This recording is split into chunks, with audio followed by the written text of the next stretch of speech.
اچھا بھائی محل تیار ہو گیا، یہ کیا بات ہے کہ اس میں شور نہیں ہوگا؟ کیا خیال ہے؟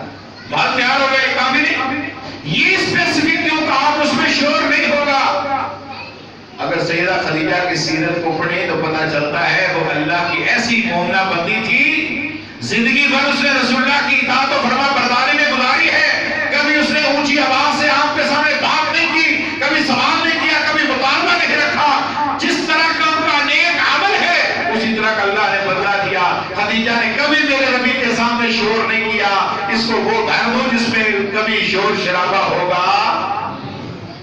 جیسا عمل ویسا، بولو بولو، جیسا عمل ویسا بدلا، تو جیسا روزہ ہوگا ویسا۔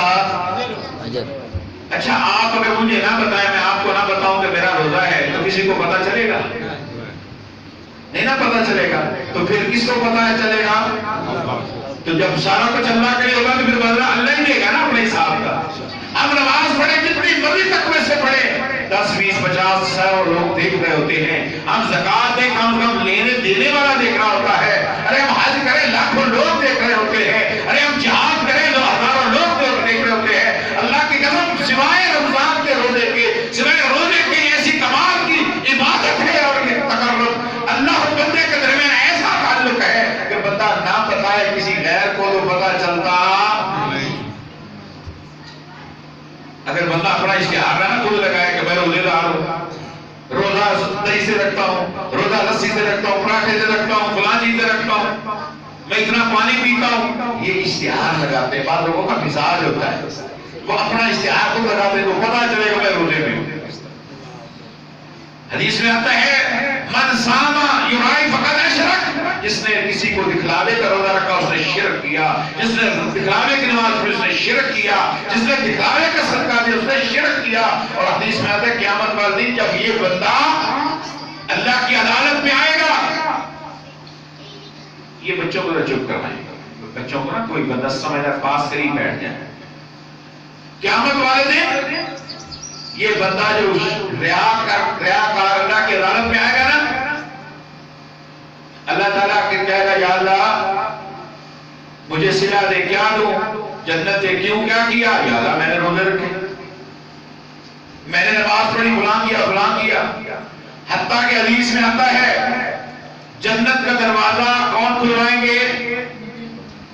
بولو بھائی کون کھلوائیں گے؟ ڈھیلے کیوں؟ آپ کو شک ہے اس بات میں؟ یا شک ہے یا علم نہیں؟ ایسے ہی ہے نا؟ تو میرے خیال میں ڈرتے نہیں ہیں لوگ، غلطی نہ کر بیٹھے، پریشانی کوئی بات نہیں، انشاءاللہ جنت کا دروازہ کون کھلوائیں گے؟ جنت کا افتتاح محمد صلی اللہ علیہ وسلم نے کرنا ہے، اور جہنم کا افتتاح کس نے کرنا ہے؟ جہنم کا بھی افتتاح ہوگا۔ دنیا میں سینموں کے افتتاح نہیں ہوتے ہیں، برائی کے اڈوں کے نہیں ہوتے ہیں، تو وہاں بھی جہنم انہی لوگوں کے لیے ہوگی نا جو برے لوگ ہوں گے۔ تو اس کا افتتاح بھی کروانا ہے، اللہ نے کسی سے کروانا ہے نا، وہ کون ہوگا؟ کوئی بندہ نام بتا سکتا ہے؟ جنت کا تو میں نے بتا دیا، آپ کا آدھا مسئلہ حل کر دیا، جہنم کا بتائیں کس نے افتتاح کرنا ہے؟ شیطان نے خواہ شیطان بیچارے نے FIR سے کٹائی دی، مولوی صاحب نے کرنا ہے، مولوی صاحب نے افتتاح کرنا ہے، سخی نے کرنا ہے، شہید نے کرنا ہے، جو ریا کے لیے تقریریں کرتا ہے، جو ریا کے لیے جہاد کرتا ہے، جو ریا دکھلائی کے لیے اقبال خرچ کرتا ہے، حدیث میں اللہ قیامت پر سب سے پہلے ان 3 قسم کے لوگوں کو جہنم میں ڈال کے جہنم کا افتتاح فرمائے گا۔ یہ وہ روایت ہے جب صحابی نے کہا، صحابہ نے کہا حضرت ابو ہریرہ کو، حضرت جی ہمیں کوئی ایسی حدیث سنائیں جو جس نے آپ کو سب سے زیادہ متاثر کیا ہے۔ حضرت ابو ہریرہ فرماتے ہیں اچھا میں سناتا ہوں، سنانے سے پہلے اس حدیث کو سنانے سے پہلے بے ہوش ہو گئے، جب ہوش میں آئے پھر حدیث سنائی۔ کتنی بڑی بات ہے کہ عالم مجاہد جو شہید ہو گیا، جو بڑا خرچ کرنے والا جواد اور سخی، وہ اس کے افتتاح ہوگا جہنم سے، کسی چور ڈاکو رشوت خور سے نہیں، مولوی سے ہوگا جو ریاکار ہوگا، شہید سے ہوگا جو ریاکار ہوگا۔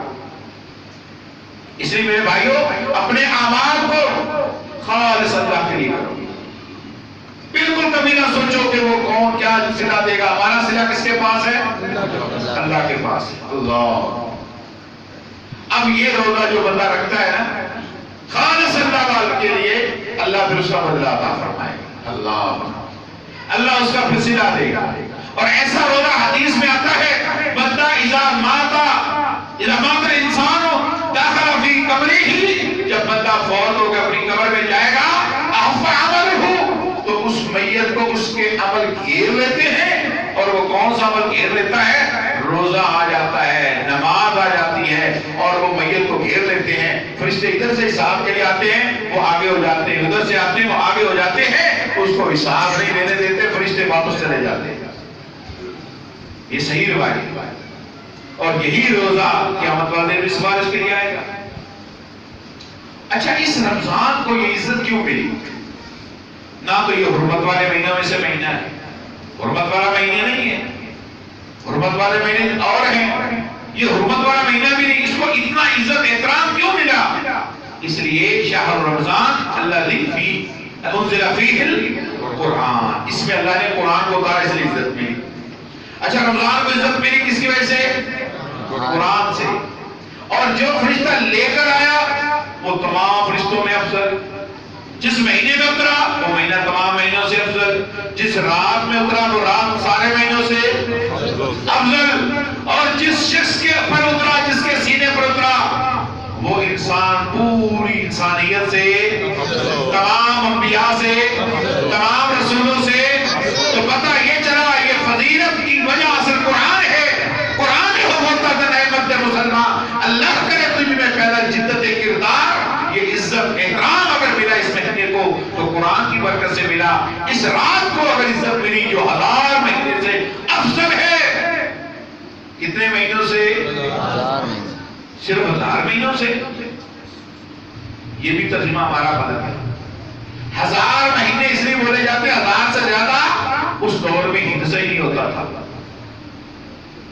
1000 سے بڑا اس دور میں تو ہندسہ نہیں تھا۔ میں نے ایک واقعہ پڑھا مجھے تعجب ہوا۔ حضرت عمر کا دور تھا، شام فتح ہو گیا، جب شام فتح ہوا نا تو ایک صحابی آ گیا۔ اچھا، وہ صحابی بھی بڑا کمال کا لڑکا ہے، نبی صلی اللہ علیہ وسلم جب خندق میں کھڑے تھے نا تو وہ مار رہے تھے وہاں پر، اس کے اوپر کدال مار رہے تھے پتھر توڑنے کے لیے، تو آپ نے فرمایا شام فتح ہوگا، مصر فتح ہوگا، ایران فتح ہوگا، کیسے ہو کس طرح فتح ہوں گے؟ تو صحابی کہتا ہے یا رسول اللہ مجھے لکھ کر دے دے، جب شام فتح ہوگا تو شام کی جو بڑی حسین و جمیل شہزادی ہے نا، اس کے بڑے شہرت تھی، حسن کی، وہ میری لونڈی ہوگی۔ صحابہ دیکھ لو حالات کیا، پیٹوں پر پتھر باندھ کے کھڑے، پیٹوں پر پتھر۔ اچھا، کبھی آپ نے سوچا ہے کہ روزے سے گھنٹہ 2 گھنٹے پہلے کیا حال ہو جاتا ہے، مگر کوئی بندہ پیٹ پر پتھر باندھ سکتا ہے؟ بولو، صحابہ کے پیٹ پر پتھر، کیا حالت ہو، بھوک اور پیاس سے کتنے نڈال ہو۔ اور جب رسول اللہ صلی اللہ علیہ وسلم نے کہا نا کہ لاؤ مجھے کو ڈال دو میں توڑتا ہوں، مگر یہ نہ ذہن میں تمہارے آئے کہ ہمارے پیٹ پر تو پتھر ہیں، رسول اللہ صلی اللہ علیہ وسلم نے شاید کھانا کھا کر آئے، ہمارے پیٹ پر اگر ایک پتھر ہے تو رسول اللہ کے پیٹ پر ہے 2۔ اللہ، ہم روزہ رکھ کے پورا مہینہ رکھ کے بھی اتنی کمزوری نہیں کہ پیٹ پر پتھر باندھنے پڑے، اور صحابہ عام حالات میں اتنے کمزور تھے۔ یا رسول اللہ وہ لوڑی میری ہوگی، آپ نے صحابی کو کہا اسے لکھ کر دے دو۔ کتنا یقین ہے صحابہ کو کہ جو رسول نے کہا سچ کہا، جو رسول نے کہا بولو، جو رسول نے کہا سچ کہا، لکھ دیا۔ رسول اللہ صلی اللہ علیہ وسلم کا دور گزر گیا، حضرت ابوبکر کا دور گزر گیا، حضرت عمر کے دور میں خبر آ گئی شام فتح ہو گئی، یہ بندہ وہ لکھا ہوا، وہ کاغذ پر کوئی چمڑے وغیرہ پر جہاں لکھا ہوا لے کے آ گیا۔ میرے مومنین، یہ وعدہ رسول اللہ صلی اللہ علیہ وسلم نے فرمایا تھا، تحریر دی تھی، وہ لوڑی میری ہے مجھے دو۔ آپ نے فرمایا ہاں بھی بات تو تمہاری صحیح ہے، لکھا ہوا ہے، جاؤ وہاں شام چلے۔ وہ پیدل چلتا 40 دنوں کا کم و بیش سفر تھا، وہاں پہنچا، وہاں بات کی، انہوں نے کہا فلاں ہیرا ایک شہر ہے شام کا، وہاں چلے جائے، وہ وہاں کی رہنے والی تھی، وہاں گیا، ان سے میں نے کہا وہ تو جیل میں ہے، اس کو نکالا گیا، کہا یہ تیرا مالک ہے، آقا ہے، تو اس کی لونڈی ہے۔ اچھا جب صحابی نے اسے دیکھا تو اس عورت کی عمر تھی 80 سال۔ کتنی عمر؟ 80 سال۔ جیسے برطانیہ کی ملکہ الزبیتھ، نام تو اس کا شہزادی ہے نا، ہے تو 100 سال سے بھی شاید اوپر ہو۔ جیسے عربوں کے نام سارا فلاں شہزادہ سارے ویل چیئر پر بیچارے سفر کر رہے ہوتے ہیں، بوڑھے۔ اب وہ 80 سال کی عورت، اس نے دیکھا کہ یہ بدو میرا مالک، میں اس کی لونڈی، مگر مسلمان چڑھ گئے، اللہ اکبر۔ اس نے کہا جی میں مانتی ہوں آپ میرے مالک ہیں، میں آپ کی لونڈی ہوں، دیکھو میں بوڑھی عورت ہوں، مدینے مجھے لے جانا چاہتے ہو، میں وہاں پہنچ نہیں سکوں، راستے میں مارکو کب جاؤں گی، آپ مجھ سے کچھ لے لو، مجھے آزاد کر۔ صحابی نے سوچا کہ بات تو صحیح ہے۔ صحابی کہتا میں سوچ کے بتاؤں گا۔ ہاں ٹھیک ہے، سوچ کے بتاؤ۔ سوچ کے بتایا، مجھے 1000 درہم دے دو، میں آزاد کرتا ہوں۔ 1000 درہم دیا، وہ شہزادی تھی، ملک شام کے اس علاقے کی ملکہ تھی، محلات سے جگیریں تھی، اس نے 1000 درہم دیا، آزادی دکھوائی۔ صحابی واپس مدینے کو چل دیا۔ صحابہ انتظار میں باتیں ہوتی، کیا ہوا ہے، ہمارا شہزادی لینے، دیکھتے کیا بنتا ہے۔ پتہ چلا جی آ گیا ہے۔ صحابہ خوشی ملنے کے لیے گئے، بھائی بتاؤ شہزادی لے آئے؟ کہنے لگے میں وہاں پہنچ گیا، شہزادی مل گئی، وہ تو 80 سال کی بوڑھی عورت تھی، لانے کے قابل ہی نہیں تھی۔ پھر اس نے کہا مجھ سے جو مانگتے ہو لے لو، مجھے آزاد کر دو۔ اچھا پھر کیا مانگا؟ کہا کہ میں نے بڑا سوچ کے 1000 درہم میں نے مانگا، اس نے دے دیے۔ صحابہ ایک دوسرے کو دیکھنے لگے، 1000 کیوں مانگا؟ جگیر مانگتے، محلات مانگتے، کیا لگے مجھے 1000 سے بڑا کوئی حصہ ہی نہیں آتا تھا، 1000 سے بڑا کوئی حصہ نہیں آتا۔ جس غریب بندے نے 5 لاکھ کا نوٹ نہیں دیکھو تو کیا مطلب 5 لاکھ کا نوٹ، وہ تو سمجھے گا کوئی جعلی کا اٹھاوا پکڑا دیا، کیا خیال ہے بندے کا اپنا اپنا۔ اب اس دور میں اس سے بڑا کوئی حصہ صحابہ نہیں جانتے تھا۔ اللہ میرے بھائیو، اللہ تعالیٰ نے ہمیں یہ جو توفیق دی ہے نا، میں سوچتا ہوں روزہ رکھتے ہیں، پنکھوں کے نیچے سوتے ہیں، ایئر کنڈیشن میں سوتے ہیں، ایئر کنڈیشن گاڑیوں میں سفر کرتے ہیں، پھر بھی ہم پر کچھ اللہ کے معاف کرنے کے بعد نہیں ہے۔ تو حضرت علی رضی اللہ تعالیٰ نے فرمایا کہ حب علی من دنیا کو ثلاث، مجھے دنیا کی 3 چیزیں بڑی پسند ہیں، ان میں سے ایک چیز یہ ہے کہ علی حالت روزہ میں ہو، شدید گرمی ہو، شدید لڑائی ہو رہی ہو، گمسان کی جنگ ہو، علی کے ہاتھ میں تلوار ہو، اللہ کے دین کے غلبے کے لیے جہاد کر رہا ہو، مگر حالت روزہ میں یہ سب کچھ کر رہا ہو۔ اللہ اکبر۔ ہم وہاں گھر سے اٹھ کر گلی سے مسجد میں نہیں نماز پڑھنے کے لیے آ سکتے، جی روزہ لگا ہوا ہے۔ تو میرے بھائیوں، پھر ایسا روزہ علی صوم و ایمان سے بھی کی تاثیر نہیں دیتا۔ سارے اعمال کیے، اینڈ پر اللہ تعالیٰ کیا کرتا ہے، کمیاں رہ گئی، کوتاہیاں رہ گئی، سستیاں ہو گئی، چلو 2 کلو آٹا دے دو، 2 کلو کھجوریں دے دو، کشمش دے دو۔ ویسے ہمیں زیادہ کڑک ہی دینی ہے، پاکستانیوں نے نا کڑک پر ہی ہاتھ رکھا ہوا ہے۔ باقی رسول اللہ کی حدیث پر پتہ نہیں کب قیامت کا دن نمبر ہوتا ہے، اور یہ کڑک تو غریب کے لیے، امیر کے لیے تو کشمش ہے، کھجوریں ہیں، جو ہے، اس طرف نہیں جاتے کہ کم سے کم بتائیں، کم سے کم بتائیں۔ وہ ایک دوست ہے ہمارا، ٹیلی ویژن پر میرے وہاں پروگرام ہوتے ہیں، تو وہ مجھے پرسوں چوتھ فون کر گیا، صاحب وہ بتائیں صدقہ فطر کتنا ہے، بتا دیا۔ نہیں وہ بتائیں جو کم سے کم ہے، بھائی تم کروڑوں میں تنخواہ لیتے ہو، خدا کا خوف کرو، کم از کم، یعنی یہ مزاج کڑک مجھے آگے نہیں آپ نے کیا آتے تک ہی ہمارا سارا معاملہ آتا پیٹ، آٹا روٹی پیٹ، بس ہی چکر میں آتا ہے۔ اللہ کا کیا کام ہے، غریبوں مسکینوں کو آٹا دے دو، غریبی مسکینوں کو کھجور کھانا دے دو، جو روزے کی حالت میں کمیاں کوتاہیاں زبان سے، کانوں سے، آنکھوں سے ہوگی، میں اللہ وہ بھی معاف فرماؤ۔ اچھا معاف ہو نہیں، اب سرٹیفکیٹ کا دن آ گیا، عید کا دن، اللہ کہتا ہے کہ باہر نکل کے عید پڑھو، اگرچہ وہ آج مشکل ہو گیا، محلوں میں مسجدوں میں پڑھنی پڑتی، کوئی بات نہیں، جب اگر مسجد میں پڑھیں تو وہ مسجد بھی اس وقت عیدگاہ کے حکم میں ہوتی ہے، کہا کہ سفر راستہ بدل کر جاؤ۔ کیوں راستہ بدلنے کی کیا ضرورت، حکمت ہے دیکھو دین کی کیا ہے۔ حدیث میں آتا ہے مَا ملبی الا لبا، جب بندہ اونچی آواز سے تلبیہ کہتا ہے، تکبیرات کہتا ہے، تکبیرات کہتا ہوا بندہ جاتا ہے، فرمایا کہ جتنے درخت، جتنی دیواریں، جتنے ریت کے سکریدے، ریت کے ذرات، جتنے کیڑا کرکٹ، جو چیز بھی جہاں جہاں تک آواز جاتی اس بندے کے ساتھ وہ بھی تکبیرات کہنا شروع کر دیتی ہے، وہ بھی تکبیرات کہتی ہے، رستہ بدل کے جاؤ تاکہ تمہاری کلمہ توحید کی، تمہارے ترانے کی زیادہ چیزیں گواہ ہو جائیں۔ وہ قیامت والے گواہی دے گی، اللہ اس کی زبان سے کلمہ توحید ہم نے بھی سنا۔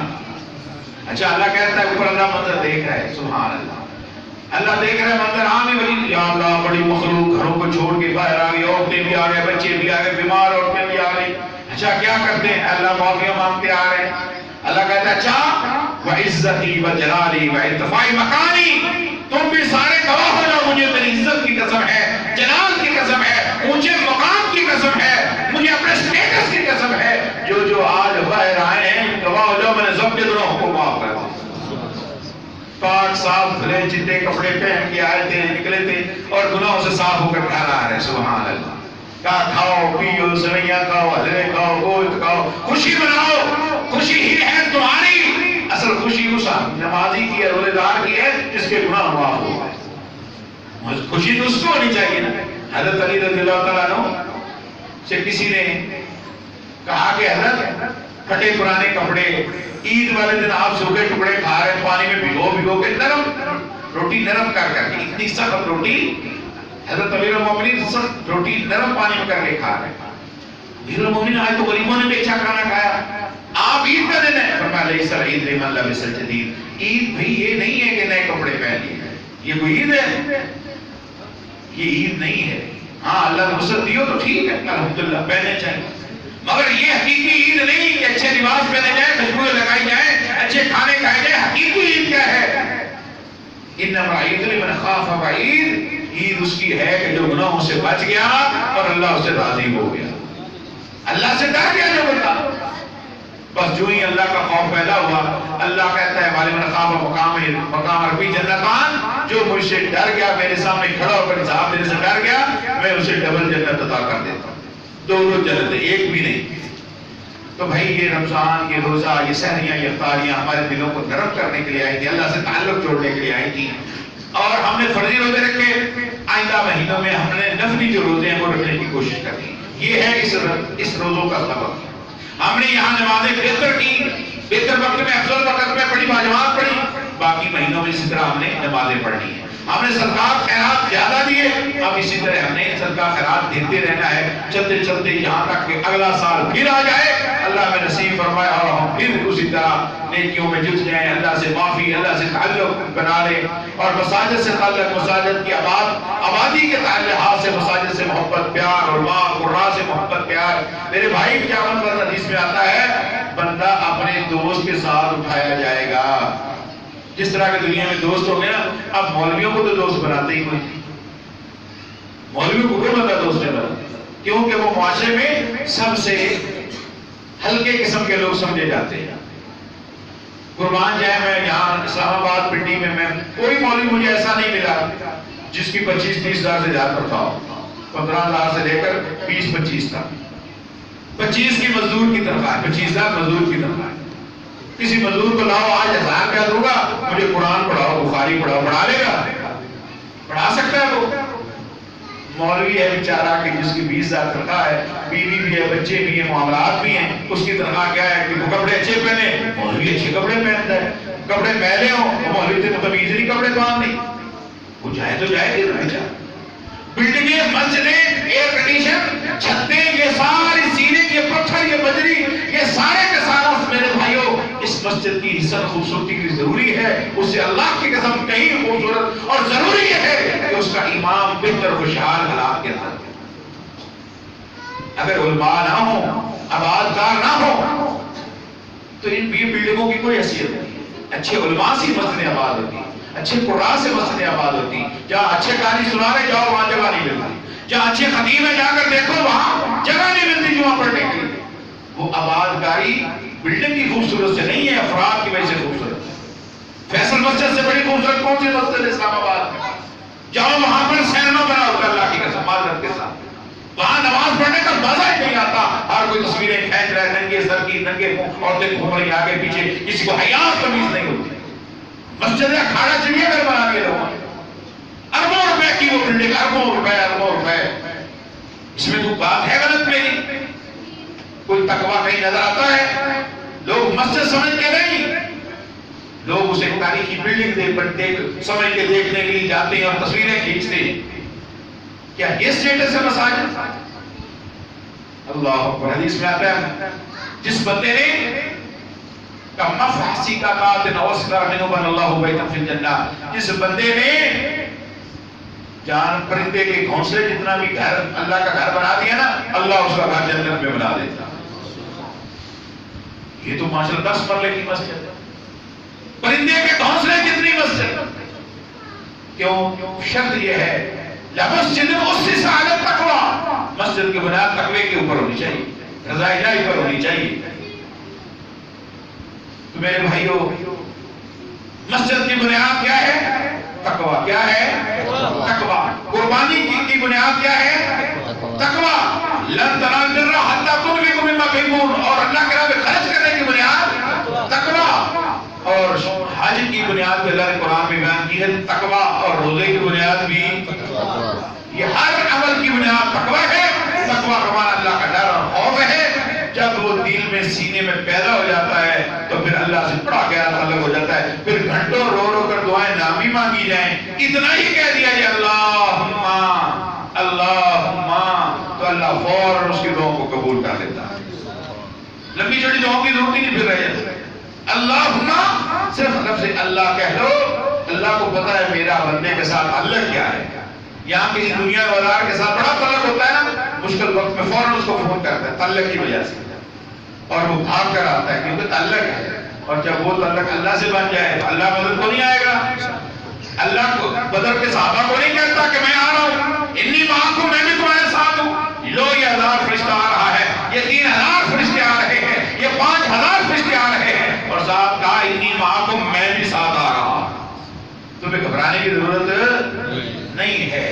تو اللہ سے دعا کریں کہ اللہ تعالیٰ ہمارا رمضان قبول فرمائے، ہماری سحری افطاری قبول فرمائے، اللہ ہماری غلطیاں کو معاف فرمائے، اللہ اس مسجد کو آباد فرمائے، اس کے آباد کاروں کو آباد فرمائے، اللہ ان کے آباد کاروں کے گھروں کو آباد فرمائے، اللہ ہمارے بچوں کی اصلاح فرمائے، اللہ ہماری عورتوں کی اصلاح فرمائے، اللہ ہماری اولادوں کی اصلاح فرما، اللہ ہمارے ملک کی حفاظت فرما، دنیا خطرات سے محفوظ فرما. اے اللہ یہ رمضان میں ہم سے سستیاں کوتاہیاں رہ گئیں، یا اللہ جو نماز باقی ہیں ہمیں توفیق عطا فرما، اور ہمیں اپنی تیری ذات سے ہمیں مانگنے کی توفیق عطا فرما. میں نے جو کہا حق ہے تو اللہ کی طرف سے، غلطی کوتاہی ہے تو میری طرف سے یا اللہ معاف فرما. وآخر دعوانا ان الحمد للہ رب العالمین.